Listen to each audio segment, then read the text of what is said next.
In Western New York, we wanted to know how the new tax plan might affect charities, specifically in Erie County. It turns out charitable giving could drop by millions of dollars locally, since most people would no longer choose to itemize their deductions, and that includes write-offs for donations. And Channel 2's Danny Spiewak has been in contact with local nonprofits and joins us in the Information Center tonight to explain. Danny?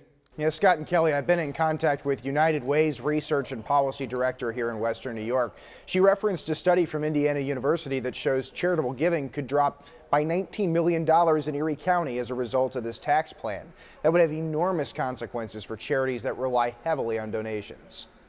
Just look at a place like Catholic Charities. Their annual fundraising goal is $11 million.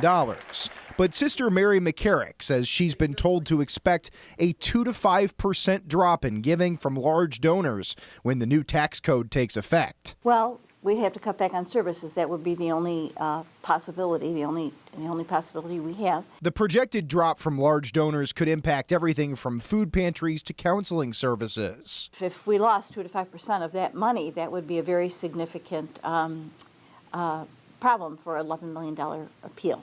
This has everything to do with the standard deduction. The GOP plan increases it to $12,000 for single people and $24,000 for families. So most Americans will take the standard deduction, leaving only 5% to take the itemized deduction, which is the only way to claim charitable giving. Effectively, 30 million Americans won't be able to claim charitable deductions anymore. At Jewish Family Service in Buffalo, President and CEO Marlene Schillinger is still trying to assess the impact. Depending upon, what that percentage looks like, it's going to be a hit for all of us. We need those resources so that we can help where the federal government or other entities aren't stepping in.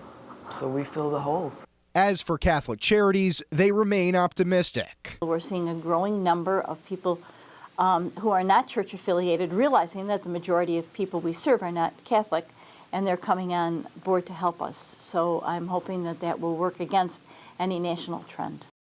And that same Indiana University study referenced by United Way estimates a potential $13 billion drop in nationwide charitable giving because there would be less financial incentive from people to do so.